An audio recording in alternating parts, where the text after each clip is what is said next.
전두환 씨 사망과 관련해 여야 대표 대선 후보 모두 조문을 가지 않겠다고 밝혔습니다. 국민의힘 윤석열 후보는 조문 입장을 밝혔다가 번복하기도 했고요. 김성환 평론가와 좀 얘기를 나눠보겠습니다. 어서 오십시오. 네, 안녕하세요. 정치권의 반응은 사실은 차이가 있긴 있는 거죠. 조문은 다 안 간다고는 하지만 이재명 민주당 대선 후보, 국민의힘의 윤석열 후보 발언을 좀 자세히 한번 좀 들어볼까요? 이 전두환 씨는 명백하게 확인된 것처럼 내란 학살 사건 주범입니다.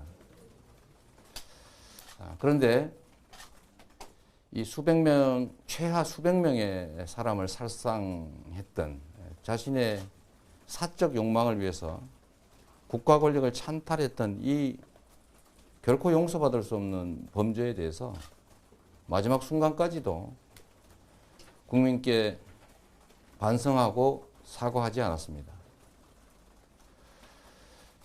이 중대 범죄 행위를 인정하지도 않았습니다. 참으로 아쉽게 생각하고 다시는 이런 일이 생기지 않았으면 좋겠다는 생각이 듭니다. 그리고 아직도 여전히 미완 상태인 광주 5.18 민주화 운동의 진상이 드러날 수 있도록 당시 사건 관련자들의 양심 선언을 기대합니다. 현재 상태로는 아직 좀 생각을 하지 않고 있습니다. 전두환 전 대통령 사망일에 여기에 대한 입장 한 말씀 부탁드립니다. 우리 유족에게 일단 돌아가신 분에 대해서는 삼가 조의를 표하고 유족에게 위로의 말씀을 드립니다. 조문 계획 있으신가요? 그래서 아직 언제 갈지는 모르겠는데 준비 일정을 좀 봐가지고 전직 대통령이시니까 가야 되지 않겠나 이렇게 생각하고 있습니다. 전두환 대통령이 5.18 관련해서 아무런 말씀을 남기지 않고 돌아가셨거든요. 후보님께는 어떻게 평가하십니까? 지금 돌아가셨고 상중이니까 정치적인 얘기를 그분하고 이렇게 관련지어서 하는 거는 지금 시적절하지 않은 것 같습니다. 자, 정치권 정리를 한번 해보죠. 일단 청와대는 조화도 없고 조문도 없다는 거죠. 네. 지난번에 전직 대통령 노태우 씨 사망했을 때 그때 국가장 결정하지 않았습니까? 이철희 정무수석이 언론과 인터뷰했을 때 그때 전두환 씨에 관해서는 일고의 가치도 없다. 이렇게 얘기했어요. 그러니까 국가장이나 국립묘지 가는 것, 그 어떤 것도 일고의 가치가 없다. 이렇게 얘기를 했는데 그 기조를 그대로 청와대가 지금 유지했다. 이렇게 봐야 될 것 같습니다. 근데 청와대가 유감 표명을 했어요. 근데 정치권도 역시 다 유감 표명을 했습니다. 일종의 전직 대통령이 사망한 사건인데도 불구하고 그것에 대해서 애도의 표시를 하기보다는 유감을 표명하는 게 이게 현실이다. 그러니까 청와대 그 브리핑이나 이런 내용을 보면 문재인 대통령의 뜻이 반영이 됐다 이렇게 얘기를 하고 있거든요. 그러니까 이거 단순히 역사관의 문제가 아니라 자신의 과오, 잘못에 대해서도 최소한 뉘우치지도 않는 사람에 대해서 전직 대통령 예우를 해주는 것은 이거는 일고의 가치도 없다. 이렇게 입장을 정리한 것으로 일단 보입니다. 청와대는 그렇고 그다음에 이제 여당 후보 이재명 후보는 사적 욕망을 위해서 권력 찬탈, 용서받을 수 없는 범죄 상당히 구체적으로 얘기하면서 선을 딱 긋는군요. 이건 누가 지지하고 지지하지 않고의 문제는 아닐 것 같아요. 지난번에 윤석열 후보가 이른바 전두환 옹호 발언이 있을 때 그때 왜 지지율이 뚝 떨어지는 현상이 나타나고 국민들이 많이 공분했습니까? 그러니까 전두환 씨에 대해서만큼은 개전의 정이 없다는 거예요. 일고의 가치도 없다 이렇게 판단하고 있다는 겁니다. 공과 평가의 대상 자체가 안 된다고 국민들은 인식하고 있는 거예요. 왜냐하면 일종의 이제 자기 사욕을 채우기 위해서 내란을 획책한 사람이고 그리고 지금 그 헌정 질서를 유린했다고도 볼 수 있는데요. 지난번에도 제가 말씀드렸던 것처럼 박정희 전 대통령하고 차이를 말씀드렸잖아요. 최소한 쿠데타를 했다 하더라도 국민을 향해서 총뿌리를 겨눈 사람과 그렇지 않은 사람의 차이는 엄청나다. 그러니까 그런 사람에 대해서 무슨 민주당 후보다 다른 어떤 당의 후보다 그걸 가리지 않고 그거에 대해서는 어떤 공감대도 불러일으킬 수 없다는 사실을 알고 있었다고 봐야 되는 그러면 거죠. 윤석열 후보는 이걸 어떻게 해석해야 될까요? 예를 들면 5.18 빼고는 잘했다라고 뺐다가 이번에 이제 전두환 사망이라는 소식을 듣고서는 뭐 조문이나 또 유가족에게 어떤 위로 이런 걸 얘기하는 거 5.18에 대한 어떤 생각 자체가 뭔가 좀 다르지 않나 하는 생각도 좀 들어요. 좀 안타까웠어요. 오늘 속보로 그 얘기가 제가 방송 중에 전해졌거든요. 예. 제가 가지 말라고 얘기하고 싶었어요. 방송에서.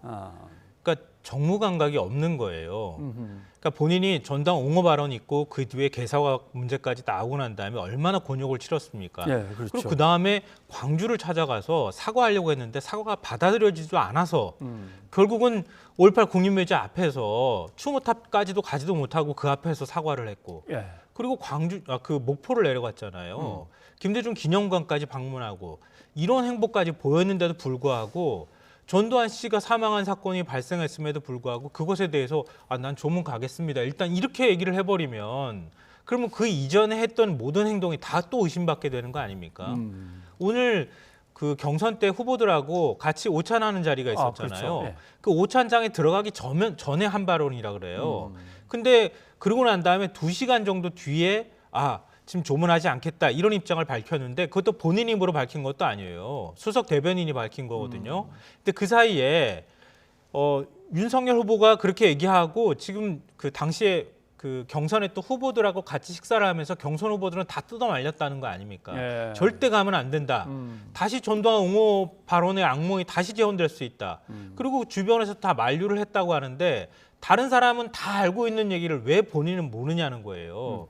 저는 이런 것들이 자꾸 이 실점처럼 누적이 되면 지금 이제 여론사상으로는 우위로 나타나지만 예. 이거 얼마 못 갈 수도 있다. 좀 위기감을 가져야 될 때라고 그러니까 봅니다. 빨리 선거대책위원회가 꾸려져서 원톱이 됐던 쓰리톱이 됐던 지휘를 해가면서 후보는 함께 논의를 좀 하면 좋은데 이건 또 언제 되는지도 좀 애매해졌습니다. 자, 윤석열 후보, 그다음에 김종인 전 비대위원장의 얘기를 한번 신경전 한번 좀 들어보죠. 예. 더 이상 그렇게 복잡하게 얘기할 게 없이 내가 이제 일상으로 돌아가겠다면은 일상으로 돌아갔다고 그게 받아들이면 되는 거지. 더 이상 뭐 달리 해석을 하려고 하지 말아요. 선대위에 김종인 전 위원장 합류가 사실상 물 건너간 건 아니냐는 관측이 많은데 어떻게 보시는지 궁금합니다. 우리 김 박사님께서 뭐 며칠 생각을 하시겠다고 하니까 저도 기다리고 있는 중입니다. 예. 아무튼 김종인 전 위원장은 자기를 모시겠다고 얘기했는데 구성 자체가 자기 의견이 안 들어갔으니까 뭐 일단 탐탁치 않고 기분이 나쁠 수는 있고 윤석열 후보가 계속 설득을 하면 되는데 기다려보자고 하니까 가서 또 한번 얘기를 더 하시겠습니까? 라고 하는데 기다리라고 했으니까 기다린다. 이거 어떻게 해석을 해야 됩니까? 아닙니다. 예. 이미 끝났다고 저는 끝났다. 생각하는 건데요. 지난번에 제가 그 말씀 드렸잖아요. 산 하나에 호랑이 3마리 살 수는 없다고. 예. 근데 그대로 지금 가는 겁니다. 그래서 다시 제가 왜 김 전 위원장하고 지금 김병준 전 위원장이나 아니면은 김한길 전 대표 이렇게 3명이 같이 있기가 굉장히 어렵고 예. 그리고 또 지금 비서실장으로 임명되려고 했던 장제원 의원 오늘 이제 뭐 본인 스스로는 그 어떤 것도 막지 않겠다 이렇게 얘기는 했지만 왜 장제원 의원한테 그렇게 거부감을 가졌는지 도대체 왜 김종인 전 위원장이 이런 식의 태도를 보이는지 궁금해서 다시 한번 과거 발언을 찾아봤어요. 예. 찾아보니까 지난 4월에 이제 별의 순간 얘기 나오고 그랬을 때였잖아요. 네. 그때 그 장제원 지금 비서실장 이제 데리고 있던 장제원 의원이 탐욕이 가득 차서 윤 총장을 헌팅하려고 한다. 이렇게 비난했어요. 그리고 김병준 위원장은 더 심한 말을 했는데요. 예. 윤 후보가 뇌물을 받은 전과자와 손잡을 리가 없다. 이렇게 얘기를 했어요. 김종인 전 위원장 입장에서 보면은 이런 사람들하고 내가 손발을 맞춰서 같이 일하기 어렵다고 본 거였어요. 예. 그런데 윤석열 후보가 계속 이런 사람들 고집하면서 얘기를 했는데 결정적으로 주말에 만났다고 얘기하지만 김종인 전 위원장이 그렇게 하라고 말도 하지 않았는데 윤석열 후보가 일방적으로 발표해버린 거예요. 예. 그거 보면서 더 이상 나는 할 수 없다 이렇게 판단을 했다고 보입니다. 예. 김종인 전 위원장이 찾아오면 만나겠다고 이 말을 분명히 한 겁니까? 아니요, 그 말을 한 것으로 보여요. 예. 그 말을 했는데요. 오늘 마지막에 기자들이 오늘 계속 가가지고 물어봤잖아요. 예, 예. 이게 방금 전에 그 김 전 위원장 영상 나와 있는 게 거의 마지막 얘기한 것 같아요. 2, 3일 뒤에 확실한 입장 밝히겠다고 하면서 이런 얘기했어요. 지나가면 되돌릴 수 없다. 그러니까 이미 흘러간 물이라는 거예요. 그러니까 내가 만약에 2, 3일 뒤에 어떤 입장을 다시 변화된 입장을 밝히겠다는 뜻이 아니라 내가 지금 정리한 입장을 다시 한번 정리해서 2, 3일 뒤에 확실하게 다시 얘기하겠다 이런 얘기입니다. 그런 그러니까 2, 3일. 예, 다시 와서 설득한다고 해서 내가 입장을 바꾸지 않겠다. 이런 얘기를 확고하게 밝혔다고 보이고요. 근데 문제는 그러니까 왜 이런 일이 벌어졌냐는 거예요. 네. 결국 윤석열 후보가 내 스타일대로 하겠다고 얘기한 거 아닙니까? 근데 대선 후보가 나한테 모든 권한이 있고 내 스타일대로 가겠다는데 누가 그거 말릴 수가 예. 있겠어요. 아무튼 윤석열 이제- 후보 뜻이 반영이 된 거예요. 이제 지금. 와서 김병준 위원장이나 김한길 전 대표한테 일이 잘 안 돼서 꼬였으니까 좀 이렇게 물러나 주셔야겠습니다. 이 말 할 수는 없는 거죠. 그러니까 윤석열 후보는 더 이상 할 얘기가 제가 볼 때는 없을 것 같고요. 이준석 대표는 오늘 그렇게 얘기하더라고요. 김병준 위원장이 조금 물러나 줬으면 좋겠다. 이런 식의 투로 지금 얘기를 하고 있는 것 같은데 지금 이런 상황에서 어떻게 김종인 전 위원장을 총괄 선대위원장으로 부르기 위해서 나머지 김병준 위원장 물러나시오. 이렇게 얘기해버리면은 그림을 그렸다가 다시 검은색으로 다 칠하거나 아니면 캔버스를 아예 바꿔서 처음부터 그림 다시 그려야 되는데 그건 아마 더 위험하다고 생각할 거예요. 알겠습니다. 그러니까 김 전 위원장이 안 온다 하더라도 지금 체제 내에서 소화할 수 있는 방법을 찾을 수밖에 없을 것이다 이렇게 보입니다. 그렇게 전망하시는군요. 예. 자, 민주당의 이재명 후보 얘기도 해봐야겠습니다. 오늘 YTN에서 출연해서 이제 직접 긴 시간을 설명을 했는데 뭐 핵심은 역시 선대위하고 대장동 문제죠. 한번 좀 들어보시죠. 안 그래도 고민하던 차에 당의 국회의원들께서 이제 의총을 통해서 다 내려놓겠다. 후보가 필요한 조직 정비를 다 100% 완결적으로 하라라고 이제 양보를 해주셨기 때문에 지금부터 이제 그걸 준비하고 있는 단계이고요. 가능하면 이 선대위 조직을 또 슬림화하고 스마트화하고 정말로 역량 중심으로 또 초선, 재선 뭐 아니면 가리지 말고 또 현역, 원외 또는 외부 인사 가리지 말고 진짜 실력 중심으로 재구성하자라는 그 준비를 하고 있습니다. 검찰 수사는 단계가 있는데 이게 지금 저축은행에서 이 사람들이 처음 돈을 빌려서 시작한 일 아닙니까? 부정 대출을 받았습니다. 당시에 윤석열 후보가 수사 책임자였습니다. 대출 비리가 드러났습니다. 필요하면 다 특검하자. 조건 같은 거 붙이지 말자. 저는 특검 100번 해도 상관없습니다. 저는 잘못한 게 없으니까. 자, 먼저 선거대책위원회 문제 새로 한번 꾸려본다라고 하는데 어차피 선거를 하려면 민주당 조직을 움직이고 민주당 국회의원들을 움직여야 되는데 거기서 민주당 색깔을 뺀 이재명 선거대책위원회 이게 맞습니까? 그게 지금 국민의힘 얘기하고 했잖아요. 후보 중심으로 움직여야죠. 후보 중심으로. 그동안엔 당이 중심이 됐던 선대위였다고 하면 후보를 중심으로 해서 후보의 뜻이 반영이 될 수 있는 선대위를 구성하는 건 좀 차원이 다른 문제라고 봐요.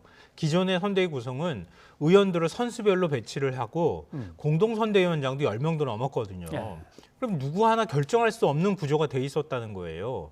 근데 실제로 일하는 사람들은 없다 이런 얘기가 나오는 것은 그만큼 결정 단위에 있는 사람 숫자는 굉장히 많아서 그걸 책임질 수 있는 사람은 없고 그리고 밑에 있는 사람들은 그 사람들만 쳐다보면서 일을 안 하는 이런 현상이 나타났다는 거죠. 그러니까 이재명 후보가 얘기하는 것처럼 슬림하겠다는 것은 후보를 중심으로 해서 빠른 의사 전달 체계가 만들어질 수 있도록 하겠다. 이게 첫 번째일 것 같고요. 그리고 스마트하게 만들겠다고 하는 얘기는 이재명 후보가 지향하고 있는 공약이든 뭐든 지향점이 보여야 되는 거 아닙니까? 그럼 변화하는 민주당이라고 하면 그럼 민주당을 어떻게 변화시킬 거냐? 그 메시지를 중심으로 해서 선대위 조직을 꾸려야 되잖아요.